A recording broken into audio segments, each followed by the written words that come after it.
So, I think it'd be cool to just give a background of you and what you actually do for a living. That's a good starting place because I feel like your medical background will help maybe make sense of all the injuries. So, Yeah, can you right. tell us a little bit about what you do for a living? I mean, to start with, I do not treat the players, so their injuries are not on So me. it's not your fault. It's not on me. So I am a board certified radiologist. I graduated in 2014 from the University of Chicago here. I live in Chicago, just like Sid. And since 2014, I've built a radiology company. So we read MRI, CT, X-ray, ultrasound all around the country in 28 states. We have 500 imaging centers, and we've grown enough and we've done well enough that we're the team radiologists for a lot of the Atlanta sports union teams. So the Hawks, the Falcons. We read a lot of celebrities MRIs from Peachtree Studios in LA. Unfortunately, LA is under fire.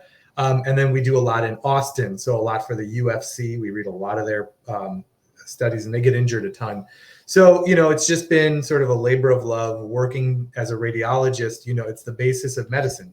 Everybody in their lives will eventually get some form of imaging, whether it's an X-ray because you fell down, or your son is feeling sick to the abdomen, you'll get a CT. So I felt like radiology was a good place where I could be the center of healthcare because I kind of quarterback everything.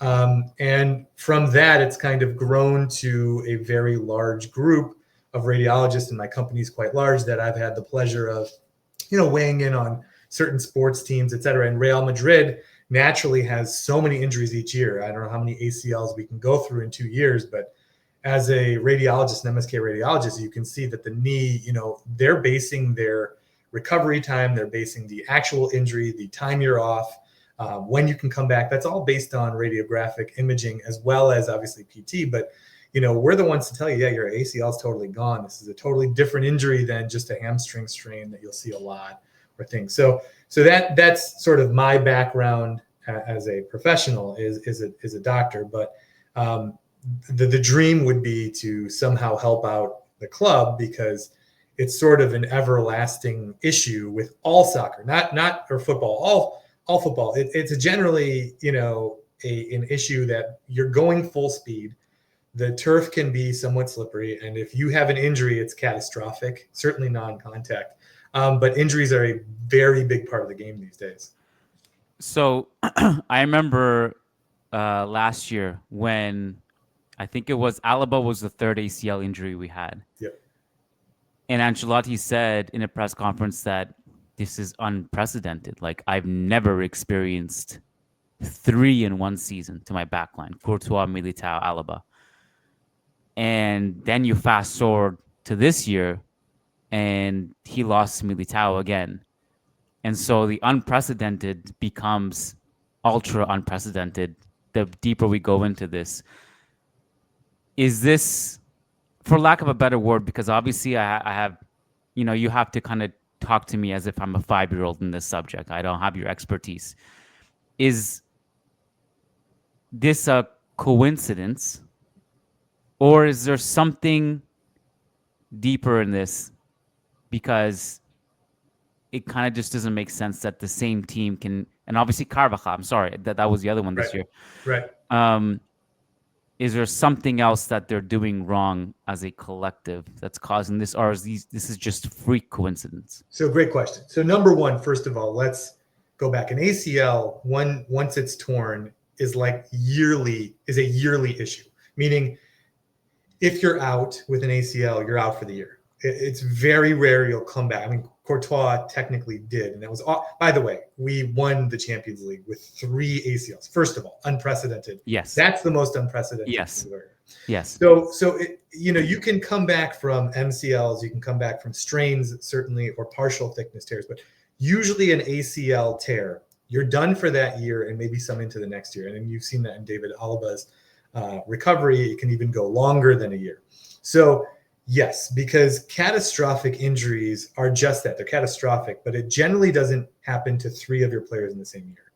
So what's sort of the issue? So the ACL, it really keeps your femur connected to your tibia. The 2 bones that connect your knee are connected via just the PCL and the ACL. PCL is much larger, the posterior. ACL, though, is the stability. It's your stabilizer. I think what's happening, and again, this is not proven, however, it's happening more and more in football and in American football as well, as, we're now weightlifting pretty heavy, right? That's sort of a new advent. It's there. It's been there for a long time. But in soccer football, it's been sort of a newer thing. Ronaldo has popularized weightlifting as a very important part of the game. So what happens is there's a lot of strain on the tendon, myotendinous junction. The muscle becomes larger and much more powerful, but the tendon itself, you can't strengthen the tendon. But theories are you can take chondroitin or whatever, all those things. Another thing that happens is the ligaments now are taking a lot more force from the quadriceps and the hamstrings and the gastrocnemius, which is your calf. Those are now much more powerful muscles. So the motion of those muscles that are now much more powerful, you're lifting, you're cutting, you're more dynamic, you're stronger, you're doing more exercises. It's probably more of a physical sport than it ever was, slide tackling, things of that nature. All of those things in conglomeration now make a catastrophic injury more likely. And a catastrophic injury all of a sudden becomes more of the norm.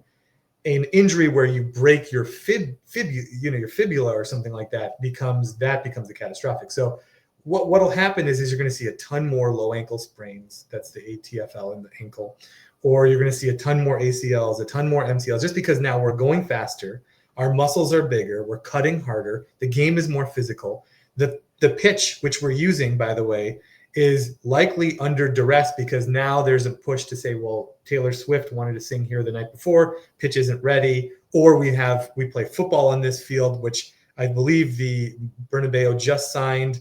We're going to get the Dolphins or something to come play. So that pitch is more under duress. So all of those things coming sort of, it's not a one-off like, oh, by the way, now they're just drinking more carrot juice and now you have ACLs. That's not how it works. Right. But all of these things together now becomes a harbinger of the game has become far more difficult. And I think we're going to see more of these injuries. So what to combat that you should do is, number one, you should have depth on your team, which I thought we did, right? But it can't happen where you lose three center pieces. And then two is, your recovery and or your treatment needs to be dynamic and cutting edge. So in American football, usually if you tear your Achilles, you're done. You're done almost for a year and a half. And Aaron Rodgers, who tore his Achilles, was back within 9 months. He's a famous footballer, American quarterback from the Jets. And you're seeing that new technique, new medical procedures, fresh frozen plasma, spinning your RO, stem cells, a lot of this stuff can really amplify your recovery. And that's something that I think Real Madrid should probably start looking towards, not only wellness, but recovery training with a lot of supplementation. Very interesting. So given your kind of hypothesis about the weight training and all this extra stuff that players are doing now, your experience covering multiple teams or, the work you do and the amount of the umbrella that kind of like falls under your scope, right? You're also kind of attuned to different sports, not just football. Do you see this happening more commonly every year with your line of work? So great question. So number one, the beauty of what I do is not only do I see the initial injury, it's almost mandatory you get a study afterwards so you can see the recovery, right? So I can see how well it's healed. And I also lead the healing. Like, hey, doc, it's not healing as well. I think we need to keep them out a little longer. And I do that. And I actually clear a lot of football players, American football players for coming back, et cetera. What am I seeing more of? So shoulder injuries in American football are rampant, right? You're getting rotator cuff tears and labral tears pretty regularly, which you can play with, is certainly if you're non-throwing. In American basketball, I'm seeing a lot more hamstring injuries, pulling off of the insertion point on your inguinal canal, quote, pelvis, right? So the hamstrings actually attach onto your pelvic bones. And what's happening is we become, again, so much stronger, so much faster, and we're just far more physical, that the hamstrings are not tearing as they used to. where it was just a minimal tear within the muscle. It's actually the tendon pulling off of the bone, or the patellar tendon pulling off of the bone. So the muscle is literally ripping the tendons off of the bone, which is, the tendon's supposed to be one of the strongest things. Other things you can see, is just diffuse edema and myositis from just wear and tear of those muscles, right? Kids are starting to play 4 or 5 years old, and they're going full blast. Unfortunately, with humans, there's a life supply, a life cycle of each of your muscles, each of your tendons, right? You can cheat father time. Cristiano Ronaldo is a great example, but it's undefeated, right? So eventually what happens is that tug, that wear and tear, that continuous use, and it's called microtrauma is the classic term, which you can have in your brain for CTE. In American football, you can have microtrauma, continuous microtrauma for your shoulder. You can have rotator cuff tearing for your knee, etc. So that continuous microtrauma, continuous action from age 4 till 28, where you're going full speed, heavy lifting, squats, leg press, now quadriceps, things like that, sharp cutting, that's all taking a toll on your body. And what happens eventually is, your muscles either just give, right? Or it's the shearing force is too much. So we like to say there's abnormal stress on a normal bone for a fracture, or normal stress on an abnormal bone for a fracture. The same is true for a tendon. Abnormal stress, that's shearing, where you're planting hard and you're pushing off and you're using all of your hamstrings and quadriceps to move forward like a Vinny. You're going to get a hamstring injury just because that tendon's got to hold on, right? And that's got a limited life supply. So again, there's things you can do naturally. You can take a bunch of supplementation. Creatines are great. Chondroitins are great. All of those glucosamines are great. And you can even take certain, not blood doping, but there's blood platelets, there's fresh frozen plasma. There's things that you can do that continuously make you better. And I'm sure that when you look at what Ronaldo does, where he doesn't drink any Coke, he drinks only water. His diet is probably immaculate. And I'm sure he's taking all of these external capsules, which he could, that are supplementation. But will he get injured? Yes. Has he been injured? Yes. Right. So even the greatest can be injured. And I just think it's sort of a parlance of our times that all these things coming together is just going to make the game more dangerous. I love this. My answer to, like, anytime someone asks me about like fitness and are we doing things right or wrong, and my answer is always, I'm underqualified. Well, now I can just bring you on and I don't have to answer the question. Well, I'm glad that our listeners are probably fast asleep, so I'm a good sleep aid. No, they're not. I mean, everyone has this question, right? I mean, everyone wants to know, like, what is going on? How is this, like, never happened in our history? And then all of a sudden it happens 5 times. And it's also Jean Martinez in the youth ranks, right? Sure. He's much younger. And that was a freak accident, right? But when you see the ACLs that were torn, it was Carvajal, Courtois, Alaba, all older, right? All have had a lot of mileage on those legs. Right.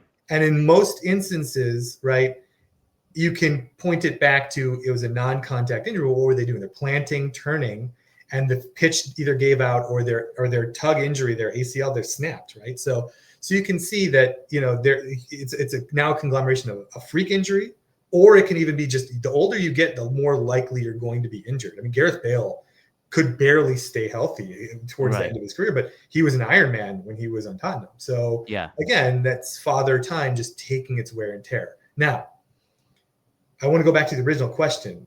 I've never seen an entire back line go down with ACLs. I don't think it's ever been done. That'd be like losing 3 of your starting 5 in the NBA to an ACL, which, there you got to look at what maybe we're overtraining and stressing the muscle so hard, or fatigue can certainly cause issues with improper planting, takeoff, etc. Do I know what's going on? No, I haven't seen the MRIs. I don't know where they were torn. I didn't know what they were looking like before. And from what I gather, we usually have a very good push towards the end of the year. So Pintas, as a trainer, is probably doing the best he can. Now, is it freak? Is it not? I don't know. I just got to say that it's very rare to see 5 ACLs in 2 years for any team. And I don't think it's happened in the top 25 Champions League teams. So there should be something we're looking at, that what are we doing? Are we, practicing too hard the day before? Are we lifting too many weights? Is it quadriceps heavy? Is it hamstrings heavy? Or are we just playing on a terrible pitch, right? Where did these happen? Interesting. Hmm. So, I'm not qualified to say what's wrong. I'm qualified to say that, can you come back? Yes. Now, Carvajal is going to be a step slow. He's older. He's probably, even if he can recover 100% of his physical activity, there's a mental aspect that once you tear something, you're going to be quite cautious, is a lack of a better word. Planting, cutting, grooving, going faster. Courtois came back fine, but he wasn't fine right away. Alaba, it's taken years, and who knows if he's even back. How much um, do you look into diet with your line of work? So Yeah. so first of all, I am a terrible doctor because I am so overweight myself. I sit in front of screens and read MRIs. But do I believe that the diet is the single most important thing in a human's life? Forget about athletics. In a human's life, yes, it's 100%, right? You can work out every day, 4 hours a day. And if your diet's off, you will not lose weight, you will not be healthy, you will not be fast or strong. So Yeah. diet is like 70% of what we're looking at. Do I believe that diet plays a role in recovery? 100%, right? And I think that protein is a very underrated food. I think that we've been lied to in thinking that carbohydrates are probably the go-to before a game. Who knows? I think there's a lot of new discovery in terms of like a higher protein, higher fat, lower carb lifestyle that's probably much healthier for you. I think a lot of the Western diet is awful. I think some of the things we've created, like high fructose corn syrup, which is essential in 90% of the foods we love in America, whether it's McDonald's, Coke, or McDonald's itself, Yeah. soy-based stuff. It's That is that going to that taste in the unbelievable, McFlurries. It's unbelievable. I mean, so good, but so horrible for you. you look at so I often go abroad. I take a ton of vacation just because Yeah. I'm blessed enough to. And you eat chocolate in other countries, which is supposed to be Belgian chocolate. And I'm thinking Kit Kat from America, Twix bars in America, Coffee Crisp in Canada. But the high fructose corn syrup has now got us addicted that that's the best sugar in the world. It's awful for you. It's going to cause so many issues. And rather than treat the underlying cause, which is our diet, we're looking to GLP-1s and Ozempics to reduce the weight. And you just got to think that if you're an athlete and you're putting trash into your system, you're only going to get trash out, right? So a lot of what Ronaldo does attribute his longevity in his career to is his diet, right? It's a lot of grilled fish, and if you go to Portugal, it's quite healthy food. It's a lot of fishes, it's a lot of vegetables, it's a lot of meat, right? And that's actually probably going to be what we look to in the future. Now, I don't know what Real Madrid is eating. I can tell you though that should be, and frankly, it took this long for Carvajal to realize he was gluten free, and he came back like a new man. So Right. naturally, I don't know that it's a huge part of their background because he's 32 and he found that out late. So I don't know what they eat. I know that a lot of their athletes are in tip-top shape, so they're obviously doing something right. The injury issue could be something much deeper than what we're looking at. It's such an interesting conversation to me. Like, I'm really interested, and I'm in, this. I am underqualified in it, but I'm at least interested in the subject. So I try to do as much research as I can, and it's really interesting because when you mentioned Carvajal came to that realization at the age of 32. See, my assumption growing up was always like, well, this is Real Madrid. They probably have the top of the line, dietitians, and they're really dialing in what they eat. But I think I really, really believe the more I see it is that it's really down to individual, training regimens, and maybe and more so that what they're eating at home, because we know that there are different discipline levels within athletes. We see it with Eden Hazard, and we see it with Exactly. Cristiano Ronaldo. Right. And I think Danny Carvajal coming out and talking about gluten was really interesting to me because I just finished reading this book called Grain Brain, and I don't know if you're Sure. familiar with it, Yeah, of course. but by the time I finished reading that, this was like last week I finished it. I was like, oh, okay, well, this, if this, all these studies are true, then it makes sense that Carvajal had more success physically after cutting gluten from his diet. But like, it really struck me, Vic, because I remember before I was covering Real Madrid, I used to do NBA journalism work. And Yep. so I would go to Raptors games. And I remember like go, because it's not like football. There's like complete access. Like you go into the players' locker rooms are literally changing and showering in front of you half naked.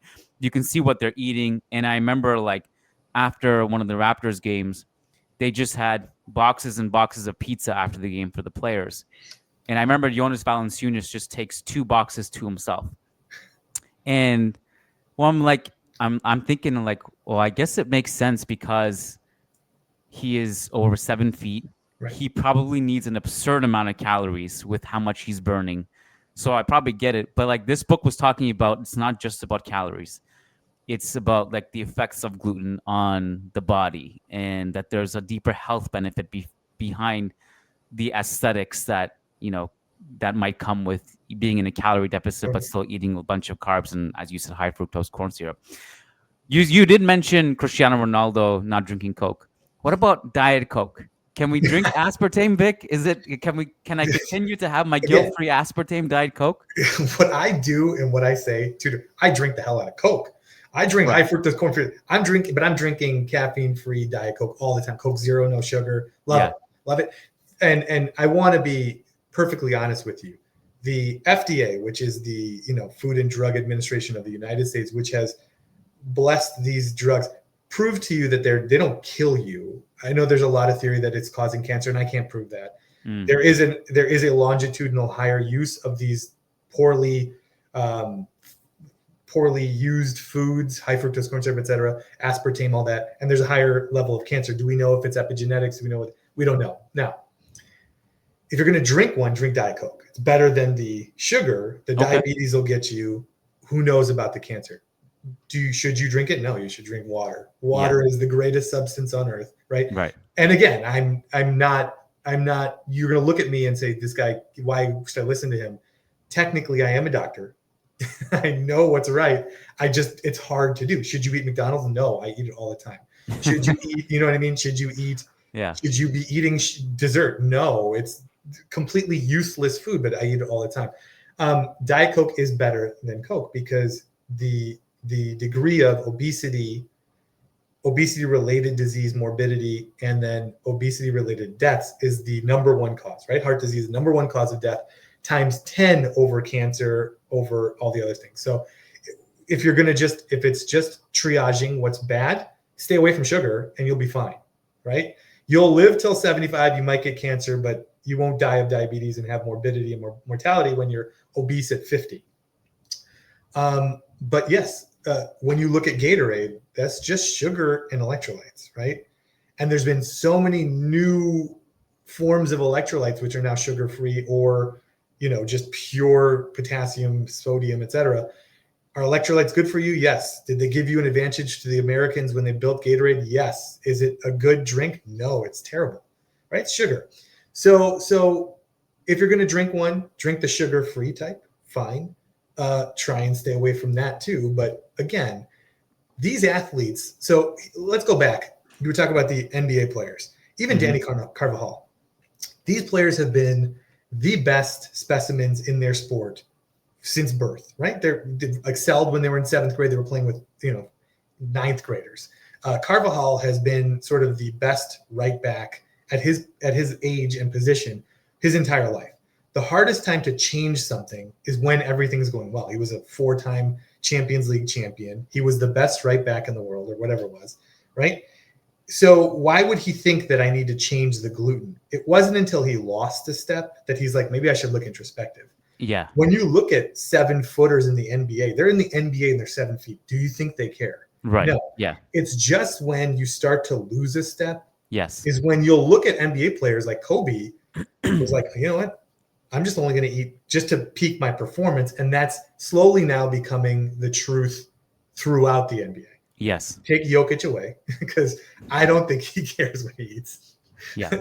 and he might come to that realization one day, but he's just so good. I mean, I think a better case, Vic, might be Luka Doncic, where I always argue, like, I feel like there's another level he can go to if he just got jacked. If he got jacked athletically, well, he'd gain a step, right? Objectively, if you start losing even the minimal body fat and you start adding more muscle, naturally your response will be, you'll be faster and you can jump higher. right? Yeah. And he's not a physical or athletic guy. Um, would that suit his game? I don't know. But when you look at Giannis, it wasn't until he put on weight and he could kind of bang in the paint that he became the player he was. He was thin when he first came in. And that's another thing is even in college in the NCAAs, you're looking at more strength and conditioning coaches being paid big money to build these kids up. You know, when you look at it, Endrick is 19, 18, Arda's 18. When I was 18, I was nothing, right? So maybe we have Pintas, who's used to 25, 26-year-olds, but the buildup is really important too, getting your body ready. And that's something maybe we got to look at for strength and conditioning for younger kids, which is totally different, who's probably never lifted a weight versus a 30-year-old David Alaba's rehab versus a prime Kylian Mbappe 27, right? Right. And I don't know what Real Madrid's doing. And I don't even know if they, you know, I've seen a lot of their training videos and they do incorporate weights. I don't know if it's lightweight. I don't know if it's high rep. Maybe it's heavyweight. I don't know. But there's certainly something that people will pick up on and then we'll lose that. We should be on cutting edge. We're the biggest team. We're the most powerful team. We should be cutting edge in every sport, in every athletic ability. But not only that, in every food, in every supplementation, in every water regimen, in every essentially everything. Our pitch should be the best. It should just, we are the biggest team, right? And that's probably not the case. So I also wanted to get your thoughts on this because I'm reading Ancelotti's book now, Quiet Leadership. Yep. And in it, he goes on to explain his analysis on what went wrong in the 2014-2015 season.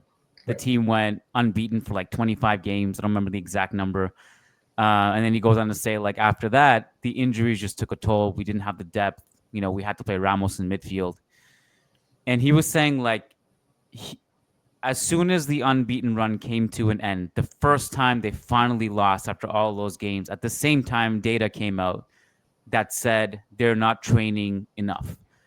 And Florentino brings him to the opposite. He says, this is what the data says. Our training sessions are not long enough. We're not training enough. And Carlos like, hold on a sec. I just won like 25 games unbeaten. Now, as soon as we drop points, now it's like explanation of like, and so Florentino says, we need to train more. And his response was, no, you're wrong. The data is wrong. And it's not about how long we train. It's about the intensity with which we train that. Sure. And he said that disagreement was basically the beginning of the end of their relationship for that era. And then, of course, they, they're back together now. But so I just wanted to get your thoughts on that intensity versus duration. And I just was curious if you had any thoughts. Perfect. So, one of the fellowships I did after radiology was called informatics, which is literally the study of data within radiology, right? So we have a lot of data in radiology, the most data intensive field of medicine, and we can learn a lot from this, including, future cancer problematics, et cetera. So we would always have, and I even give this lecture an awful lot to a lot of informaticists and a lot of hospitals, that data has to lead to information, right? You can have data is just numbers, right? And Florentino showed I have data saying your practices were 2 hours, 1 hour, 2 hours, 1 hour, 2 hours, right? So that led to information, which is we're not training enough, which leads to knowledge, right? Which means that lack of training enough is causing injury. But if you don't have that, you have dick. You literally have dick. You have zero. If you just have data, it's dick, right? It's nothing. The problem with data is it can be misleading. And I'm going to give you a very good example of that. Since the advent of a seatbelt, the number of knee fractures in car accidents has gone up by 10,000%. Okay. So ever since they created a seatbelt, there's been 10,000 times more knee fractures in car accidents. Does that mean that seatbelts cause knee fractures in car accidents? No. What it means is seatbelts now saved your life. Mm-hmm. So you're not dead. Right. All you have is a knee fracture. Right? I see. So It's really not the fact that a seatbelt caused the knee fracture. It's that it saved your life, which was otherwise, then you don't count the knee fracture. The guy's dead. Right. Yeah. So I also agree with Carlo. how do you know what we're doing in our practice? Was the practice before? I mean, now we're playing 72 games. A pre-game practice should always be light, should never be full, right? So number one, what was the quality of our practice is not quantified. Was it a full running practice? Was it that they had just won the night before and they're dead tired? Was it a late arrival, right? So data can be misleading. Yes. Do I believe there is some value to that data? 100%, 100%, right? Because training naturally gets you away from injury, naturally gets you away. Now, the problem with what Florentino did was when there's complacency because they're winning 25, nobody made a change, right? Nobody was saying we're not practicing enough, right? No one looked introspectively enough. It was only until they lost, he's like, guess what? You haven't been. So the chicken and the egg didn't work. The hardest time, and I'll go back to this, the hardest time to change your heuristics, your change your habits, change whatever you're doing is when you're winning. Why would you change, right? When the Jordan era, when we won 3 championships in a row in Jordan, I mean, we probably didn't change practices at all. The beauty of that era with Michael Jordan winning 6 in 8 years, I mean, he went away for 2 years, was that his hunger for practice, for winning at all levels, whether it was cards, I'm not saying he's a good person, I'm just saying this is his hunger for winning. Sure. Was such that I'm sure every practice that Steve Kerr had in 1996, every practice that Scottie Pippen went to, it was the hardest practice because Michael made it that way, right? So that training intensity never went away. I don't know what Carlo has done in his training intensity versus his training. I will tell you, every player says he's the best coach because I think he's mild-mannered. I think he's a player's coach. So will I probably err on the side it wasn't as intensive? Yes. Just knowing his personality. Could that be leading to more injury? Certainly, right? Because Zidane, I'm sure, was training him hard. That's just the way he was, right? Even when he was playing, he was always the first one on, last one off. It's proven in every book. And was he training them, with a Ronaldo on the field who's pushing them, who always wanted more, with a Modric who doesn't lose, with a Cruz who's got the mentality that we should train? I mean, that was just an era where your training sessions were difficult. Carlo, I think, has a different mentality, but that's why he wins as well. All of these characteristics lead to a more relaxed state. There's not a lot of fighting, inbreed fighting. There's probably a more harmonious level. And I'm just telling you that, you can't argue with his results, right? The data proves he's the greatest coach, maybe of all time.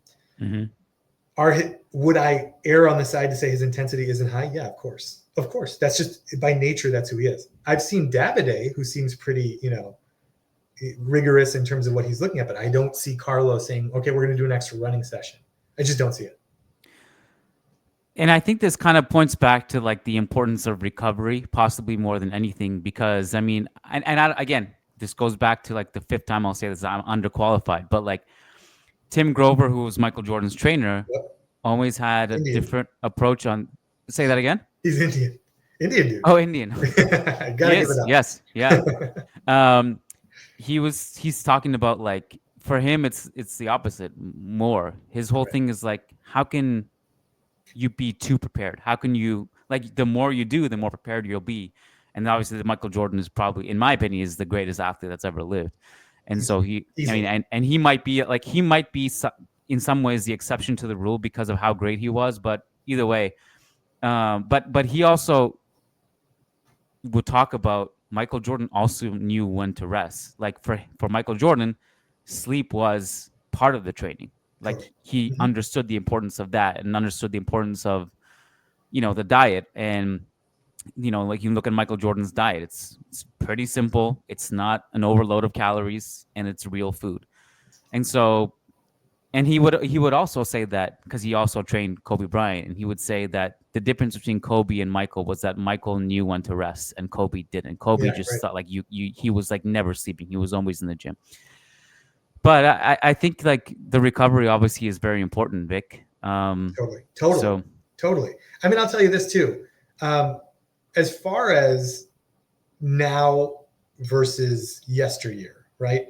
It's night and day. 2014 to 2025, night and day. We're playing Hmm. So many more games where the caliber of player, whether you can say the greatest played at this era, but the caliber of player now is probably better than the caliber of player then. Just I think the game is faster. I think the game the bottom of the table is harder to beat than the bottom of the table then. So everything has changed. Carlo has done a masterful job of staying relevant for 11 years. And he's probably had the same mentality for the same 11 years. Now he's also evolved. I'm not saying he hasn't, but there's something to be said about how great of a person can be that you can be relevant for that long, right? There's a coach on the Spurs, right, Popovich. Since 2000, he's always been relevant. Now he's got Wemby, of course, but they've always been relevant. It's just something. It's a marvel to see. Now, we could get into the argument, and I'm sure we're going to. What should we do with Carlo? And I unfortunately agree with you. Maybe it's run its course naturally. Where I think his style of player, his mentality of playing these players probably isn't what we need to do. I am not qualified to even weigh in on that. I can give my opinion, which is worth nothing. I will say that the caliber of players we have on our team, we should not lose the way we have it. Sure. That's Yeah. Whether you're a Madrid fan or not, we should not lose 10-2 or 9-2 or whatever it is in two Clásicos. We should not lose to any teams, and we should not tie any of these teams. We have arguably a top 3 player at their position almost at every position. Arguably, there's some that we're not, but I mean, and we have 3 of probably the top 5 players in the world. You should not be losing ever with that. And I think a lot of it is imbalance. And I don't know what Carlo's thinking because I'm not a soccer manager. It's not what I do. If this were radiology, I could tell him. But I do believe there is a degree of balance in every sport that you need. And when even the slightest imbalance can make it impossible to win. And I think that's what we have now is a true imbalance in the squad where it might be too forward centric. And I'm not managing the ego. I'm not managing the players in my locker room. I'm not managing Madrid as a money making. There's so much to a manager that I do believe our imbalance has now caused a tipping point where we're going to keep losing because I just think we'll have to bench one of the egos, which will lead to a sort of a domino effect. However, we'll win, and what do you do at that point?